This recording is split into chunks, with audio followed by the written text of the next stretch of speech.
Previously on agentpalmer.com, charity is a fitting end or even a beginning to Deighton's Samson series. It's easy to fall in love with the 1955 Dodgers when reading Praying for Gil Hodges, and I can now tease that Will has some funny shorts on the way. Be patient and subscribe.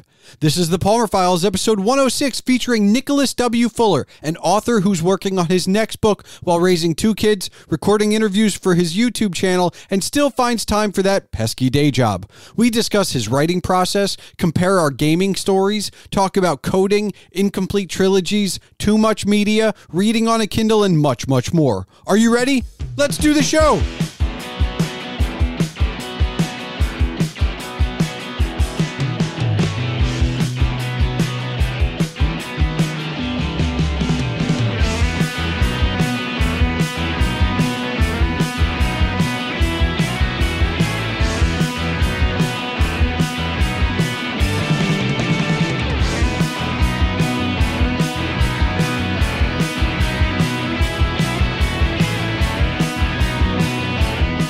Hello and welcome to the Palmer Files. I'm your host, Jason Stershik, also known as Agent Palmer, and on this 106th episode is Nicholas W. Fuller, an author and creative who's not just writing his next book, but who also hosts Person Behind the Pages, a YouTube series about the authors and creators behind the things we love.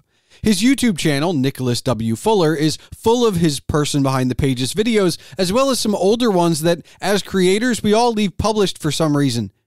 It's views. We want views. During the conversation you are about to hear, we cover his writing process and how he balances his family life. We discuss gaming and how my journey with video games ended almost 2 decades ago.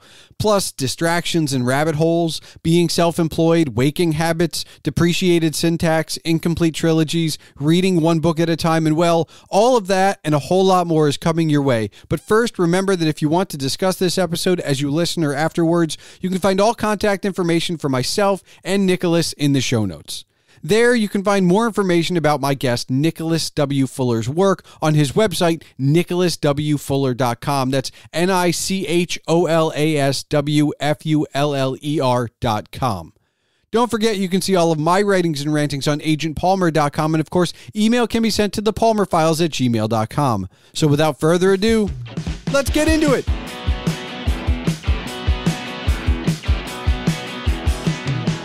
Nicholas, I don't often get to start a conversation with a writer like right out of the bat with like the one thing I always want to talk to them about. But with you, like that's where we're going to go. What is your process like? I am, for context, to give you a little time to think about an answer, like I am always about the process. How things are made. I'm always dissecting my own.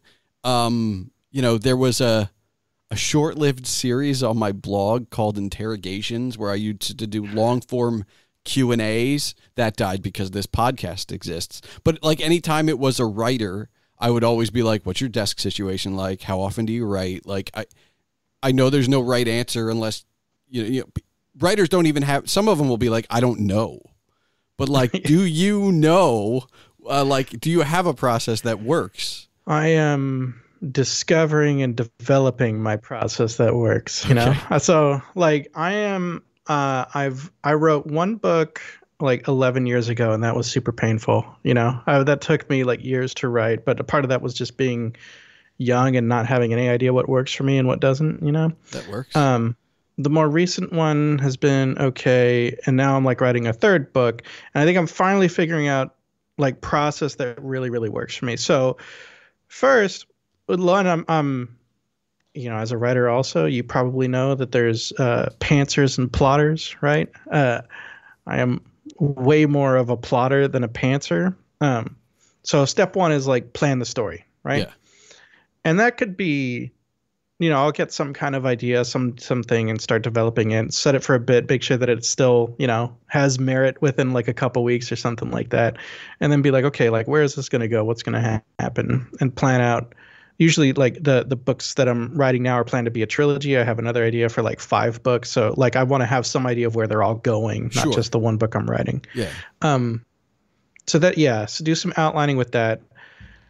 then yeah, like I've done some experimentation, and what I'm doing now that seems to be working, and we'll see how this goes. I'm using I'm using my phone to do recording, right? And I'll speak the story. Okay. Because I've heard, I think Neil Gaiman has said, I may be misquoting who said this, but someone who's a way better writer than I did has said that the first draft is just telling yourself the story. Okay. Love that idea. And like that's kind of what I'm doing with the recordings. I'm just telling myself the story, you know? I was hopeful that I could use that transcription as like a first draft, but the transcription is so bad. And it's not even, it's like it gets most of the words right, but it can never get like a punctuation of dialogue correct. And syntax, like and look, I know I'm years late to getting back to dictation. I was never a fan because there was a point where I tried to do that but I wouldn't edit right away. So I would talk and then like 3 days later I would come back to it and it would be like, oh, this thing heard me, but it didn't really hear me. And now I'm like spending 15 minutes trying to decipher why bread and lawnmower are next to each other and like what I said that made it type out bread and lawnmower. Right. And at that point, it's just like, I would have been better off just writing this out. Right. And that's where I'm at right now. Like when I get that, whatever, it's find a piece of paper, a computer. My phone's the last thing I look for, but I will type it in if I have to. But I'm so afraid of losing the idea. It's not even losing the idea, but not being able to decipher it later on. Sometimes we can't just get back to it. And so I have an easier time deciphering however I mistyped or however I used my pen wrong than I do like, well, the AI misheard, like it heard me, but it didn't hear me. Yeah. So, yeah. No, I totally get you. And like I have a waterproof notepad in my shower and a pencil so that I can like write the, you know, like I've got, I've done that, the dash from the shower to like anything you can write it on or something. Right. Yeah. Right. But so what I started doing was to hell with the transcript. And I started just like listening to the recording and typing it out. And again, like so far right now, this is very like new process, like literally just a couple weeks, but so far it feels really good, you know, because it's so much easier to work from. Well, like the recording feels easy to do, you know, because I'm not like too in my head. I'm not worried about word choice. I'm just trying to get the story out, you know. Then like listening from the recording gives me something more to work with than a blank page, you know. And it also kind of always when I'm writing, I need like a little bit of distraction. I can't ever listen to like music with lyrics, but like at one point I was with the first book, I was watching Lord of the Rings on repeat over and over and over to the point where I could just like quote it endlessly, you know? I mean, I can listen to music I know with lyrics, like albums that I fell in love with, I can put on while I'm writing. But if you put on new music, like that's like I'm immune. Like there are parts of like Aerosmith, the Rolling Stones, Guns N' Roses, Metallica. There are parts of their catalogs that might as well be just like not have lyrics. Like I just hear the music, so I'm not distracted by it. But like you're right, like some of that stuff. I want to jump ahead for a moment when specifically when I write things on paper. There's an editing process that takes place when you have to move that from the paper to the word processor of any kind. So have you found like the editing process in quotes, like of moving it from audio to typing it in text? Is that been enjoyable, fun, painful? Like what's that been like? Yeah. Well, one, like I wish I've heard from other like authors that they'll write their first draft on paper and then like when they're typing it up, it's their second draft. And I'm like, that sounds amazing. And like, I love that idea. And I love like fountain pens and like, it's just like, so that's even worse because I type much faster than I write by hand for sure, you know? And then like, again, I'm so laboring over smaller things like word choice that aren't really where I want to spend my concentration on a first draft, you know? Yeah. I want to get the story down and like make rather than trying to make it all pretty yet, you know. Yeah, but you know that, right? So can't you like you can just work on like I need to just it's blue. Like I know the sky. I don't want the sky to be blue in the final draft, but right now it's a clear sky. Like I just move on. Like, or is that like as you write more? That's Yeah, I mean I get your point that I know that. But I guess it's just like why fight myself on that when I can just do something else that's so far working. okay. You know? Yeah. But yeah, so far that process of editing a bit as I'm typing it out from the recording, so far that has felt great. It is like because I'm again like I have something to work with, but fleshing it out a little bit more in the written, and it's like yeah, I hope that it stays this good because right now it feels very much like a sweet spot, and I'm like, man, if it could stay this good, you know. Well, I mean, I think the other thing it allows you to do is allows you to chase some of those rabbit holes because then you can just go back to like the one thing. And I know, I don't do large projects. I've done a few longer, intensive blog posts, but I haven't really done anything of length. And I think that one of the things that gets all writers frustrated, regardless of length, it could be 3,000 words, but then on word 1,000, you're a third of the way through, you go down a rabbit hole, and then you've come out and you're like, all right, this is the fact or the thing I needed. And then you go, wait, where was I going again? And so at the very least, when you've got you can pause it and go follow any rabbit hole you want and come right back to it, which seems amazing. Yeah. I'm kind of happy for you. Now, the other follow-up to that is, when is all of this happening? Like, are you recording like whenever it comes to you, or do you have set times? So good question. I have... Well, I work when I can, because number one, I'm a dad, and I've got a 2-year-old and a 10-year-old, and they take up a lot of time. I don't know. Are you a parent? I'm not a parent. Okay. No. All right. I mean, it shows. Like, I have a podcast and a blog, and I help other people do things that probably will.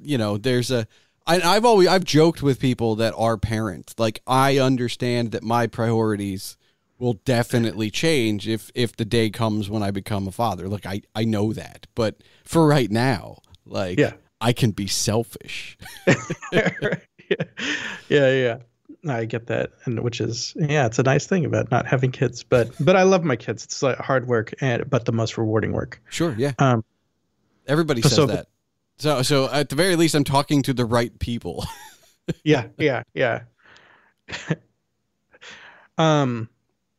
So yeah, number one, they take a lot of time, of course, getting them ready in the morning, getting them to bed in the evening, all that sort of thing.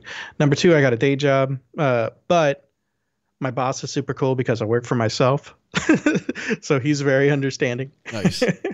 So sometimes, I can kind of, fudge my schedule around and work in some time. So, I kind of like the idea of, this is my writing time every day, that sort of structure, but that's just not kind of the reality for me. So it's oftentimes I will kind of write during lunch break or write at the end of the day, when the kids are in bed, that sort of thing. So is there one that works better for you? Like, I don't want to completely go like night owl, morning bird, but like, does the lunch work better than nights or? Sure. Yeah. Like, so if it's like right at the beginning of lunch, it's good. By the afternoon, like I'm kind of getting a little bit of that like afternoon drag. Okay. And that's like, if I'm fatigued, it's impossible to like really be writing, I don't know if you have that experience where you're just kind of like, oh, I'm tired and like my brain isn't actually wanting to work on creative things. No, I think I can kind of get around it, but I can't edit tired. I can create, like I can go from 0 to 60 while tired. But what I can't do is look at an existing draft and make it better when I'm tired. Sure. It's the second and third time around that I need to be alert for. But I can I can start writing and get half a post done before my coffee kicks in the morning. Wow. And so you're the early bird. I've adjusted. It has changed. There was a time in my life when I was both, but now I'm much more an early bird. Look, I don't know how much of that is just a figment of nature. Like sure. I turned 40 this year, but like my grandparents, I don't have any of them left, but what I remember of them, they were always up at dawn, like even without, and I am only 40 and I don't need an alarm anymore. Like I think back at 20-year-old me sleeping until 10 and I'm like, even when I want to sleep in, I can't sleep past 8. And again, I don't have kids. There's no external force that's going to wake me up. But here I am. It's like 6:30, and I'm up regardless. And so I've kind of tried to use that time. Nobody starts their day in it really that early. For some of the things that I usually end up doing for work. And so it's like, all right, I'm going to use this time, but it has to be like, right. Like I have to be writing. Like I have to have the spark. Otherwise I can sit and stare at a blank page like everyone else. Like, sure. Yeah. Yeah. So like left to my own devices, what I really love is like up in the morning and then like afternoon nap and then be a night owl. That's beautiful. But has it always been that way? Like go back to like high school and college, same thing? College kind of, because I had weird schedules at college sometime, but high school, obviously that's just not an option. And like lately with life, that's not always an option, but yeah, I mean, my son, he needs to be on the school bus at 7 a.m. So often I'll be waking at 5:45 during the school year to get him up, help him get ready, get dressed, make him breakfast, get his backpack, get him out there. And yeah, so it's gotten me to the point where I'm also that way. Even if there's somehow magically an opportunity for me to sleep in, it's like, nope, still up at like 6:30 at the latest. I can honestly tell you that of all the jobs I wanted before I turned 18, I think writer might have been one for a while, but it wasn't like, I'm going to like being the next great American author was never remotely in my cards, like ever. Did I want to be a writer at a certain point? Yeah. I mean, I think some of us in that creative space, maybe we don't always end up here right away. This is a long and winding road, but like, where was it for you as far as like, I'm going to be a writer? Yeah. Interesting question. I will say like, my mom always wanted to write a book, and she was a lit major in college. So that never felt weird. But then also like I kind of always felt like anything was a possibility because my dad's day job was keeping astronauts alive. Okay. He was an environmental control and life support system engineer on the space shuttle. So, when that's the case, you kind of just, think anything is reasonable. Yeah, that's fair. There are probably harder jobs, but I don't know if there are harder and more stressful jobs than like keeping somebody else alive somewhere else. Yeah. There were definitely times where he had to come in and they had to sort a problem, Now, did your mom ever write the book? No. Yeah. Which like, she's kind of given up on it, sadly. Has she? But has she lived through you? She's supportive of me writing, which is nice. Yeah. The first book I wrote, I was like, Mom, can you edit this? And she's like, okay, I like this and this, but I feel like you had to need a whole different subplot with this over here and like new characters and whatever. And I was like, what is happening? But so I haven't quite like wanted that much input since then. But yeah, it's she's like the last stuff I gave her for the novel I'm currently writing. I gave her just the first couple chapters, and she's like, I want more. And I'm like, okay, good. Yeah. That's always the key, right? Like if you can give somebody something and they're like, Is there more of this? Like you've done You're good doing stuff. something right. Yeah. But immediately after high school, the thing that I was trying to go pursue professionally was making video games. Okay. Yeah.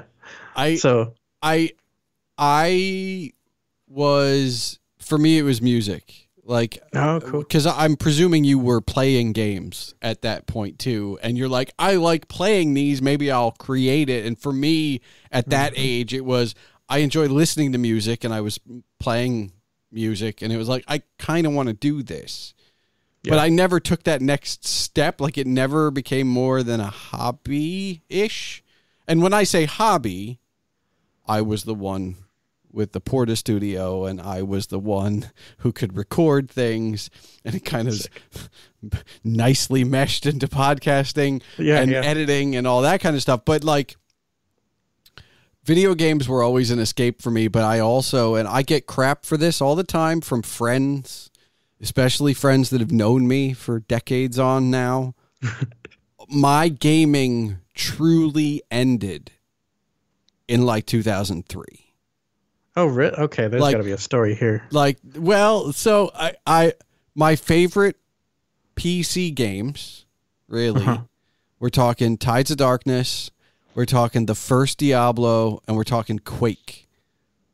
Like, just Quake, right? That's my stuff. That's the stuff I love. And obviously, before that, we're talking about like Civilization and Civ 2, and nothing beyond that, really. I was a big fan of also Sid Meier's Pirates and Colonization as a port of Civilization. And then I never had a gaming console until I bought a GameCube for myself. Okay. And so it was Wind Waker, it was Animal Crossing, which kind of addicted everyone. I was in college at the time. It was some sports games, and it was Skies of Arcadia Legends. And then any system that I get beyond that, like a PS3 or a PS4, is all about like either FIFA or some kind of football. I prefer college to pro, but Madden, because EA got rid of the NCAA. It's coming back eventually. But like, so my true real gaming though, like I will still pop on Quake and play a single player, and I will still play through Diablo 1, and I will still, I still have old Windows XP computers, so I can play Tides of Darkness easy. And like, I know you can get it on Steam and stuff, but like I can still do LAN parties for Quake and Warcraft if I want in my house. And so I really get criticized for having it end there. Wow. But like that's really the story. My buddy literally handed me Diablo 2, and I got like a few hours in, and I was like, it's just not for me. Like I'm the oddity. Hi, it's me. Like, I'm not, I never really fell in love with MMOs. And I think that the complexities of Diablo 2, specifically when it's like, it's not just this is a weapon, it's here's a weapon, how do you want to make it better? To me, that just muddies up the fun. That's not fun. If I want, as an example, if I want that kind of fun, I'm going to go back to playing fantasy baseball. Like, that's what I'm going to do, and where I have complete control of the roster and everything. But what you're doing with Diablo 2 is you're trying to make me customize things that I just want to hack and slash. Like, I just want to hack and slash. And there's so many pieces to that game that made it more complex. And I think where my gaming stopped way back then, 20 years ago at this point, everything was fairly simple. Like, none of those games are like really that complex, but they're fun and immersive, and that's where I want it to stay. Yeah. That's super interesting, and I get what you're saying, but I also feel like I feel like eventually, like with enough like conversation and probing, we could find a game that was more modern that you'd be like, okay, this one. Did you ever play any of the first God of War game? No. I mean, I will say this. The current game I play the most now is Minecraft. But I don't include that because I consider, even on survival, it's basically Lego. And so I don't really count that, although I guess technically it is me gaming. Yeah, sure. But like my son would count it. Okay. Yeah, that's Right. It's and that's fun. I'm not embarrassed by it, but like I just no. That's where I'm at. And I don't. No, that stuff is amazing. Have you seen I'll see the videos like someone's built Minas Tirith in Minecraft. I'm like, what? Yeah, no, it's crazy. But yeah, I don't know because I'm also a reader and there's only so much time. And with Minecraft, specifically, like I can play for 5 minutes, I can play for 5 hours. But with all the games I just mentioned, like, you know, Warcraft 2, you might be able to play something in a half hour, depending on the quote unquote campaign. Quake, you can get through a level as quick as 30 seconds or as long as 15 minutes. But like Civilization, forget it. There goes your whole night. Oh yeah. And like, I'm also that guy for Civilization specifically where it's like, I don't like this start. I'm just getting like after 5 minutes, I know this is a good thing or it's not. Random generator has messed me up. I'm just gonna start over, right? So it's like 3 hours of 5 minute games before you're like, all right, this is the one I want to start. Like, okay, this is the one I'm gonna play for the next 3 days. Yeah, but like all that stuff has kind of like, you know, merged, and now I just I'm still a consumer, but like I read stuff or I watch stuff. I mean, there's so much stuff to watch, and so gaming. Mainly because it stopped. I think had it not stopped, like had I been addicted to like WoW, and we all have those friends, even if I wasn't one of them, I knew them, right? Like maybe it's a different place here and now, but I just, I missed the boat. I wasn't doing it, and so here I am. But you wanted to do that. You wanted to create those things. How far down the path did you get? At the time that I graduated high school, there were 2 schools in the country, in the U.S., that were teaching game development specifically, right? Okay. Not just coding. Do something. Right. And I was like, okay, cool. One of these schools is in Orlando. I live right now, not so far from Orlando. Is that Full Sail? That was Full Sail. Yeah. Yep. So I went to Full Sail. And they offer a bachelor's degree and they're accredited, but their bachelor's degree is in 22 months, I think it was at the time. So accelerated, very, very accelerated. Exactly. Yeah. And it is fundamentally like all the examples and all the coursework is game related, but it's basically a computer science degree.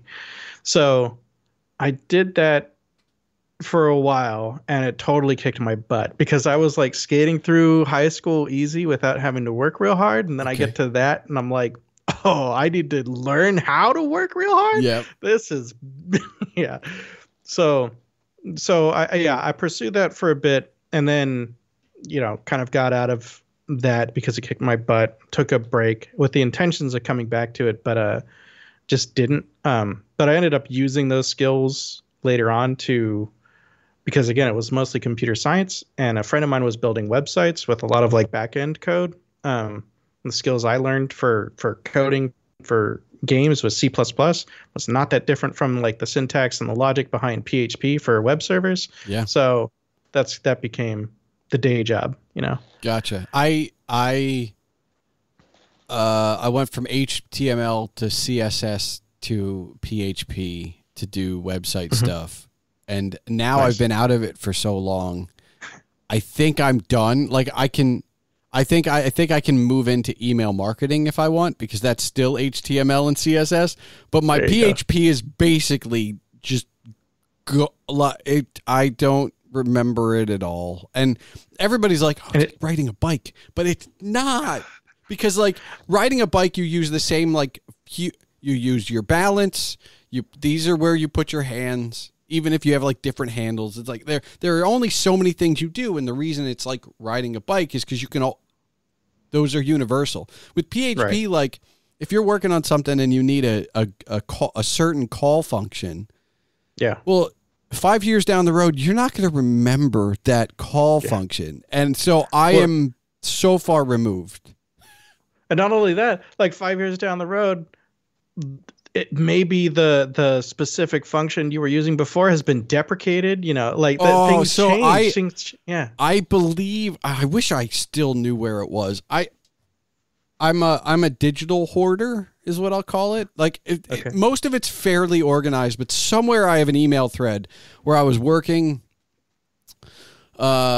marketing for a destination marketing organization, and I was in charge of the website, but we had a website agency, and I was the liaison basically because I could speak their language better than anyone else, really. And so I have an email thread with me and one of the developers about all of the HTML that I was using that was depreciated. And I was like, but it still works. So it's like strong versus bold and italics versus just little tiny, or EM for emphasis, like just little things that I'm like, but it still works. Like a lot of this web, I mean, people joke about Web 3 or 5 or whatever number we're up to now, but a lot of the original web stuff still works. Like that infrastructure still exists. And so I have this email thread because we just went back and forth. It was like an afternoon, but I was like, and I suppose you're going to tell me that I'm not allowed to use this anymore. And he's like, well, it's kind of been replaced by this. And I was like, well, and just, it's just so funny because like there's a part of me that wishes I had looked stuff up to kind of get it deeper, but really truly it was just like, well, this is how outdated your skills really are in just like 2 years. Like it was just like, what? Sort of, I would love to like someday have my writing be my job, be my career. And part of the reason is because like I won't have to worry so much about staying on top of like changing technology, and like relearning things that I thought I knew how to do the thing, and suddenly it's not the right way to do it anymore. That gets so old. So I guess the question would be, I know you've got a YouTube channel, and I know you've got books in the works. Is it gonna be just right? Like, do you want it to be just writing, or are you okay with being like a creator of sorts and doing the YouTube stuff along with publishing books? Like, is there a goal where like all of it's acceptable, or like you really just want to be a writer? Good question. I would love to do all of it. Like, I own my own business, like I said, so I definitely feel like I have an entrepreneurial mindset, at least to a certain degree. Sure. So I love like, the idea of doing all sorts of crazy things. Like I like to write the books, and I want to write the books and get those out. Probably want to self-publish in part so that I can kind of do things on my own time scale and then have all the rights. I'm thinking I like kind of designed a little tabletop card game years ago for fun, but now I'm realizing I can sort of take the mechanics that were fun, but tweak it a little bit so that the characters in the game are more representative of characters in my book, and then kind of have that along with it. That sounds kind of fun to me. I love doing interviews also on my YouTube channel. That's been really fun. So I would love to just continue doing that and get better and grow it. And, I don't think I would ever get this big, but if I could be kind of like the Hot Ones of authors, that would be amazing, I mean, I don't know if you know Hot Ones on YouTube, that show. Yeah, I mean, I guess I would say you're in a good place then, because I don't know any authors anymore. Like the authors that we grew up with, like the Stephen Kings, even the Terry Brooks, and like some of these other authors that were authors, they could only get away with that with the way publishing was. And the way publishing is now, you almost also need the YouTube channel, and you don't need a blog. Like, you don't need to write other things, but you do need a newsletter, and you do, like, there are just, I think if it's still fun, if you can find a way to make sure it doesn't go stale, like, I don't know if anybody out there can be just a author. Like, not even just a writer, just an author. Like, I just write books. Like, I don't know that exists unless you're already independently wealthy. Yeah. I think that's sad too, because like you enjoy the interview stuff, and you could probably turn a book with a side game into something that really sells. But at the same time, imagine what you could do if all of your energy was just going towards writing. And I'm not saying that's for everybody, but like I do wonder, like, all right, well, I'm glad you wrote that book. What about your newsletter? Like, what about like, all of this other energy is going towards other things? Yeah, good point. I guess like, yeah, even I'm trying to think of like people, that are authors that I can think of that are like just writing. One name that popped in my mind was Patrick Rothfuss. I don't know if you know The Name of the Wind. Great book, one of my favorites. It's on a shelf. It's on my list. Like I'm going through this thing where I'm reading all the books in my house, because like if I ever have to move them again, or if I ever want to downsize, I want to make sure that I'm not like taking another 50 pounds of books unread. So like I'm reading all and it's in my house, which is a start. The people, I reserve judgment to myself, and I can put everybody's opinions out of it, but I do know that for some reason that book is more polarizing than any other book I've ever heard of in like the fantasy space. Like there are people that are like, I love it and swear by it, like you just did, and there are people that are like, I couldn't get through the first 30 pages and I just threw it across the room, and I was like, what? Like, and that's not something like individual. That's like, I've heard that from multiple people on both sides, and it's just like, well, I've never heard anybody been like some people be like, well, Lord of the Rings wasn't for me, but nobody's ever thrown it across the room or sworn by it so much. But yeah, I eventually, like, it's there. I will eventually crack its pages. It's just not. That's really interesting, though. Like I've felt that Patrick Rothfuss is very polarizing, also, but not so much for people that hate the book, but people that like lately people don't like him. Because he's like made promises and not delivered, and he said initially that the whole trilogy, it's planned as a trilogy, was done. He said in the very beginning, and it's been 10 years since the second book came out. Okay. But whatever. Like, yeah, so you have to be comfortable with the fact knowing that it's a incomplete trilogy, and some people think that it may never be completed. I mean, I'll say this.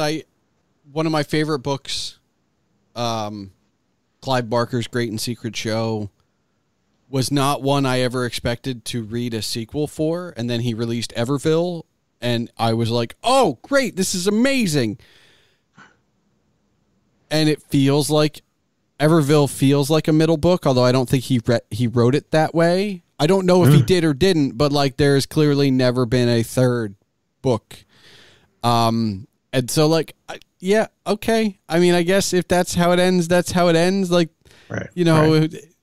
it's fine. I mean, I also think that there's a part of social media and George R.R. Martin where it's like, maybe like I'm all for authors getting fame and fortune, and but I maybe don't run your mouth so much.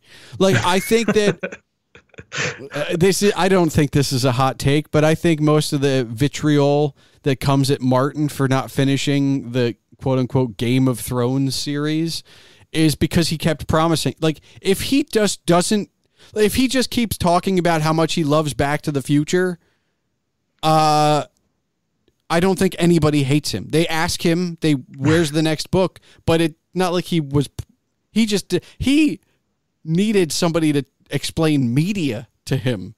Like, kind of like what I always assume that colleges and professional sports teams should do with their athletes who are working with the media. Just be like, you just need some proficiency. If they don't ask, don't tell them. Right. And you can even just say, I don't have an answer at this time, but like he didn't have to, nobody put a gun to his head and was like, you have to tell us when the next book's coming out. Like, no. And I don't even read the books. And I haven't even watched the series, but like all I know is that people hate him because he has not delivered.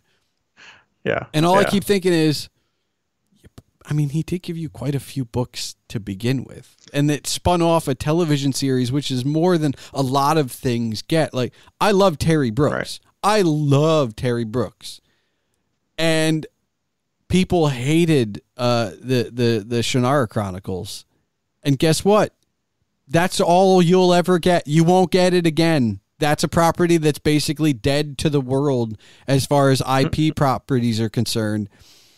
So if you enjoyed Game of Thrones in the books, you've already gotten more than Shannara fans did. So like, I'm sorry, like, stop being greedy. Like, is that like, I watched that show. I thought that show was okay. I thought it was fine. I thought the some of the art decisions were kind of cool, but like, I also think I'm sure it's one of those ones where like the books are better. But are the overall ratings on that show, like, people think it's not good? I think people who read the books hated it. Okay, well, which is general. I think that's a general consensus. I went to it with an open mind because I was like, well, this is probably the only time I'm going to get to see these characters.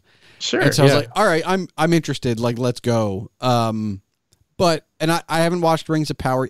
There's just too much content. Like, I want to watch it, and it's on the list, the great list in the sky, right? But like, there's so much. When you were talking about like, not making time for games, that's exactly like how I feel about how much good television and movies there are right now. There's just too much content. I can't possibly stay on top of everything that's good out there. Well, and I don't know about you, but like, there are independent creators that I follow, and I will make more appointment television, quote unquote, television time for a 15-minute YouTube video from a creator I like over the big motion picture. Cause like, no offense to the currently still striking actors and writers, but I feel like the one guy doing it out of his apartment by himself deserves my time and needs that watch a little bit more. And if I want to support him, that's the one thing I can do. And I put him above the big studio. And it's like, but it all adds up. Can't watch everything. That's insane. Literally, I pulled up YouTube earlier today on like just taking a quick break from work, and there were like 3 different videos from 3 different channels that I enjoy and watch, and I was like, I can't just sit here and spend the next hour watching. It's I will say it is easier to consume than like reading a book, right? Because I can throw it on my phone in front of the dishes and wash some pots and pans or stuff. Like, there are ways to multitask with it, but at the same time, there's only so much you can do. Yeah. Do you do audiobooks too? No. In fact, I went from probably, I'm not going to say how many I subscribed to. I was subscribed to a lot of podcasts, but I went from regularly listening to about 15 different shows a week. Wow. To 1. Wow. Well, I'll say 2, but it's like 1 that I listen to religiously now. And then like the others, I pick and choose another one to listen to. But I'm at this point, I'm a freelance consultant, and my quote unquote day job is either writing or editing audio. And you can't do that while listening to a podcast. And I can't write my own stuff or edit my own stuff while listening. So it's kind of the one thing that had to fall away. And then at the same time, I still want to listen to music. So it's just kind of like a balance thing. And I would much prefer, like, if you gave me a choice, here's a book, how do you want it? I would like the physical copy, please. Like, I will read, like, it's not even a humble brag. Like, I will read occasionally advanced copies of books on a Kindle. But whether I love the book or not, it always takes me maybe 50 to 100% longer, like almost double the amount of time to read it than it would in physical form, just because I've never, look, I've had the Kindle for over a decade, okay? Yeah. I just have never been comfortable with that format for long form written content. I need the book. So yeah, interesting to me. I get you. I really like my Kindle. Okay. Like two reasons. Number one, the newer Kindles with the backlight is just the best thing for reading in bed. Okay. It's so nice. But two, I told you I have a 2-year-old daughter. Yeah. When she was only a few months old, she wanted to be held all the time. You can hold it with one hand. You can hold it and you can read with one hand. And honestly, like it was making me read more for entertainment, because I was, I can. It was so nice. Now, here's a question. How many books do you read at once? I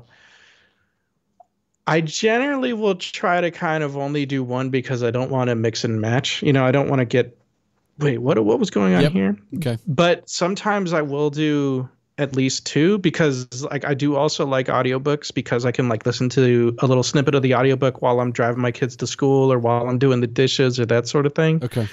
So anyway, how about you? How many at once? Just one. No, yeah. I'm one. Like I will get like somebody will be like, "Oh, can you read this for me in the next month?" And I'll be like, "Yeah, I guess tomorrow I'm going to be finishing the book I'm reading now." Like I can't do it. And I even have gotten to a point where like I can't, it's not that I can't. I try not to read the same author or type of book back to back. So I'll do fantasy, nonfiction, essays, some other kind of fiction. And I'll just try and just so different parts of my brain and different. So I don't, cause like I remember at the very beginning and I just finished reading all of Len Deighton's catalog, which is like a lot. And it's mainly spy fiction, but there's a lot of World War II nonfiction in there. And I will say that I read 2 of the spy fictions back to back. And even though I have a process where like I read the book, then I write about it most of the time, halfway through the second book back to back, I was like, wait, what am I thinking of? And I was like, I don't want this to happen again. So I put even just a nonfiction or a different kind of genre in between everything. And it kind of That's smart. It's like an intentional palate cleanser. Yeah. But it also helps with like reading through every book in my house. Cause otherwise I would just be like, all right, well, I don't feel like reading that. It's like, no, I'm going to read these. So time to get back to some nonfiction. So nice. Do you have all your print books? Like, are they all displayed prominently somewhere, or are they in boxes? I have. Yeah, they're all displayed. There is 3 bookcases in my bedroom that I share. I mean, my partner, she's got her books there too. I have 1, 2, 3, 4, 5 in my office right now. My living room has another bookshelf. I don't have a big enough house where I can have a room that's a library. Yeah. But my house contains all of the nothing's in boxes. And I think part of that is because I did a purge when I moved into this house of like, these are books I don't care about or whatever. The only books I have in storage are children's books. My Dr. Seuss. So if I do end up having a kid, those are going to have to come out and go somewhere. Yeah. That's cool. Yeah, that is one thing I do like about print books, though, is they sort of feel like trophies for me. Like, oh yeah, this is my. I love this one. This goes right. This is why I have to read all the ones because some of them are just up there, and I'm like, I don't know if that's a trophy or not. Sure. No. Yeah, fair. And same with like some of these up here, but yeah.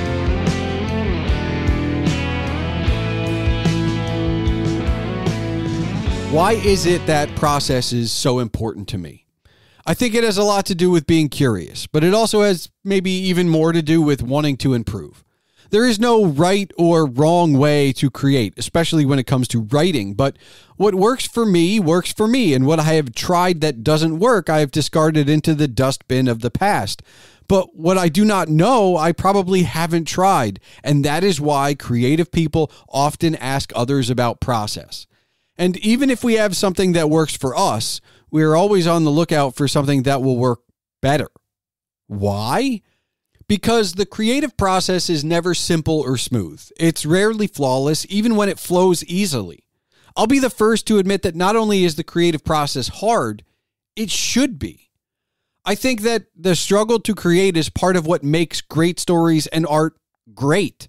And it's also why writers and artists are always on the lookout for something else to try. I have spoken with and worked with a great many artists and writers, even if we just limit it to the last decade, and they have all evolved their processes, even the ones that worked. And if I'm honest, this stuff is not, or at least should not be limited to art. What stuff? The evolution of process. Things get better, things change, but the only way for that to happen is to allow yourself to be open to the new things and to actively look for more. So, what works for you as far as your process and organization? When someone asks you what's your process, what's your answer? Reach out and let me know. Thanks for listening to the Palmer Files, episode 106. And now for the official business. The Palmer Files releases every 2 weeks on Tuesdays. If you're still listening, I encourage you to join the discussion. You can find all related ways to contact myself and my guest, Nicholas W. Fuller, in the show notes. There, you can find more information about my guest's work on his website, nicholaswfuller.com. Again, that's NICHOLASWFULLER.com. The music for this episode was provided by Henno Heiter. Email can be sent to this show at thepalmerfiles@gmail.com. And remember, your home for all things Agent Palmer is agentpalmer.com.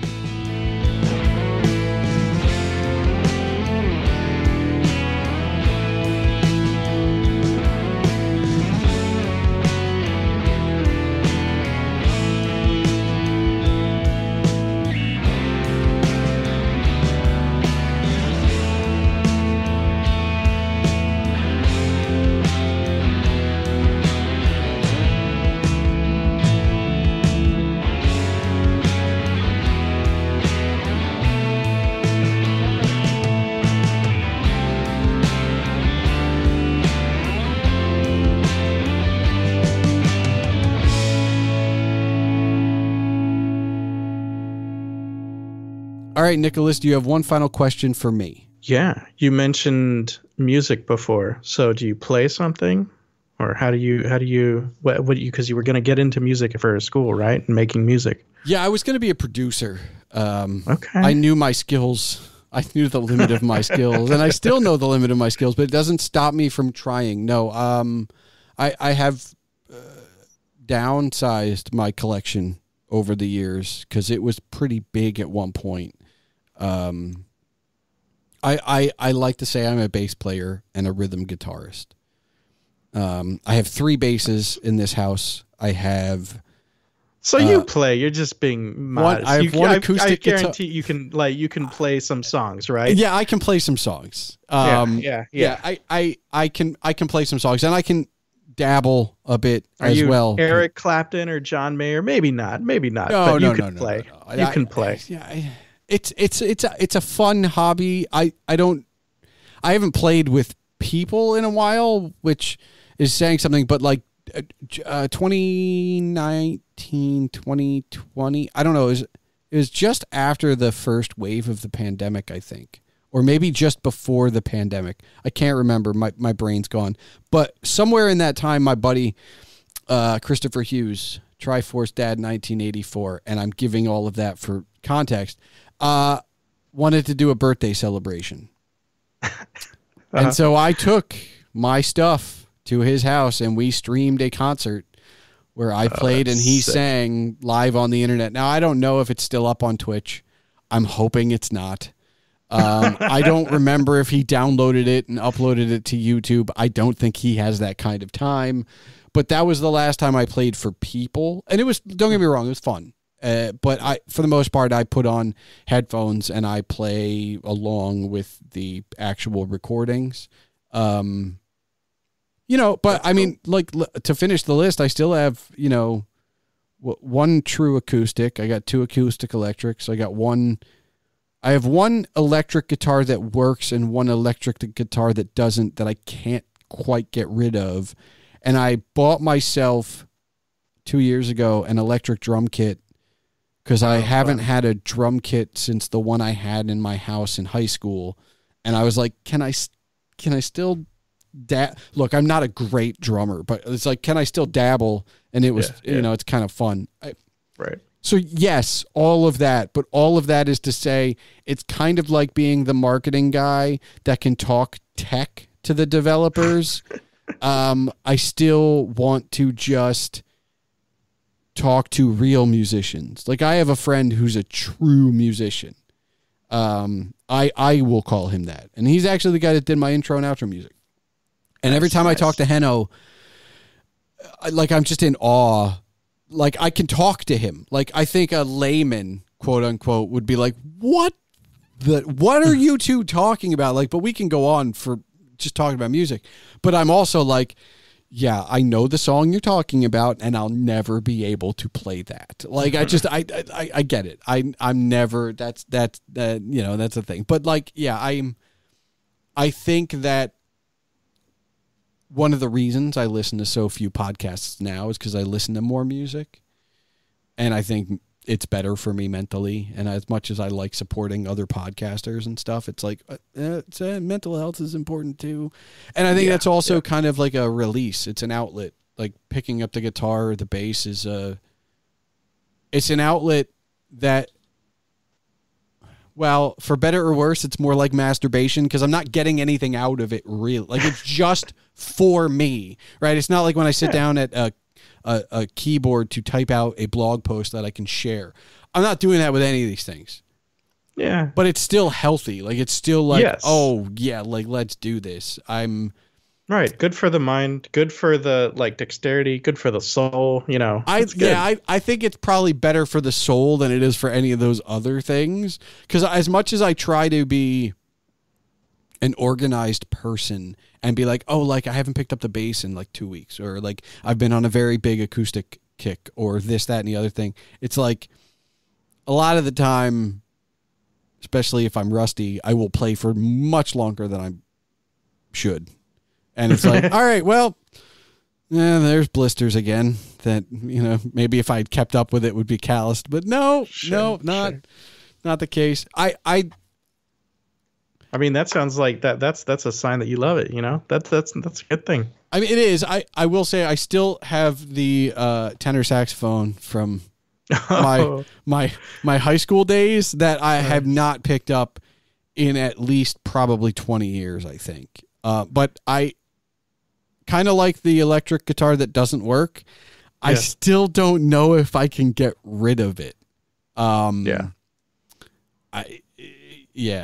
know. Do you play? So I can play like 2 songs on a guitar. I have an acoustic guitar that someday I need to like drag it out and tune it and like learn to play something new so I can impress my wife with it. You know, I played some drums, especially in high school for fun. And I really enjoy playing drums, but at the same time, like playing drums by yourself is like ultimately unsatisfying. I think, you know, it doesn't feel like a full song. If I could like look, all I'm saying is every single electronic kit, when I bought the cheapest one possible, but they all have an auxiliary in. You can play with whoever you want, man. Like, and that's just kind of the way, like, gone are the days when you have to sit there with like an actual CD player, headphones, and like a real acoustic kit. So I'm just saying, if you wanted, it's the option's there for you. If I could wave a magic wand, though, I would love to be able to just have like tons of talent on the piano. Because you and me both, man. It's the one instrument I wish I was proficient at. Like I can noodle because I have a little bit of an ear, but I have no idea what. I took two semesters of music theory and remember none of it. And it was all based on the keyboard and the piano. Yeah. So like, I wish, I don't know if maybe I hadn't needed to take it more seriously. I don't know, but it just, that one's, I think it's so versatile. You could play any type of music. You could play in a group or an orchestra or solo and have a completely full sound, you know, it's nice. That's kind of the reason that like, I will play guitar, like, cause bass is the same way. Like you have to play with music, like, or someone else. Like it's just not, there's not that much, even when you can play solo stuff on a bass, it's like, Not really. No, Yeah. it's fine. But no, I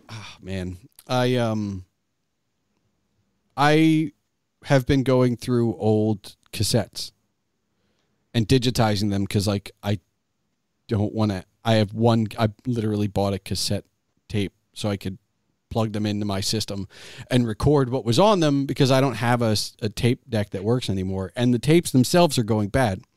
So I've now heard the music that I did create way back when.